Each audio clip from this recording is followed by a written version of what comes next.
আমরা আজ কোন সভ্য সমাজে বাস করছি, যেখানে অন্যায় করে ছাত্র, বিচার হয় শিক্ষকের, পরীক্ষার হলে নকল করে ছাত্র আর বহিষ্কার হয় শিক্ষক। কিন্তু কেন? ওয়াই?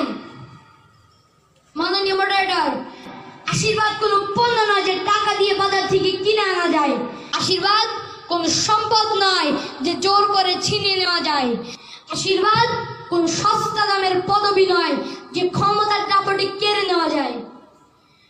আশীর্বাদ হলো অন্তরের গভীরতম অনুভূতি, যেটাকে পেতে গেলে জীবনে অনেক কিছুই বিসর্জন দিতে হয়। আমরা কতটা স্বার্থপর! একজন শিক্ষক 5 থেকে 6টি বছর তার মনের সমস্ত আদর, ভালোবাসা, স্নেহ, মমতা দিয়ে তিল তিল করে গড়ে তোলেন একজন ছাত্রকে। কিন্তু সেই ছাত্রকেই একটু শাসন করলে হুলিয়া জারি হয় শিক্ষকের বিরুদ্ধে। আইন, আদালত, আতি নেতা, পাতি নেতা, সাংবাদিক, মিডিয়া সব এসে ঝাঁপিয়ে পড়ে। ঢাক ঢোল পিটিয়ে তাকে দাঁড় করানো হয় বিচারের কাঠগড়ায়। চাপা পড়ে যায় তার আদর, ভালোবাসা আর শিক্ষাদানের কথা। আপনারা বিচারক, বিচার করার আগে ফিরিয়ে দিন 5 বছরের সমস্ত শিক্ষা, ফিরিয়ে দিন 5 বছরের সমস্ত আদর, ভালোবাসা। কার বিচার করতে এসেছেন? শিক্ষাগুরুর?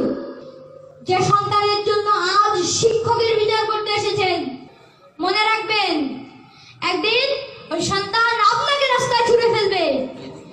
একদিন ওই সন্তান আপনাকেও বিচারের কাঠগড়ায় দাঁড় করাবে। শিক্ষকের দয়া আর ক্ষমাকে আমরা অক্ষমতা মনে করছি। শিক্ষক তার সম্মানের জন্য প্রতিবাদ করে না বলেই আমরা তাদের দুর্বল ভাবছি। মাননীয় মডারেটর, আমি জোর গলায় বলতে চাই, শিক্ষার্থীদের এই নৈতিক অবক্ষয়ের জন্য বর্তমান সমাজ ব্যবস্থা এবং তার পরিবারই দায়ী।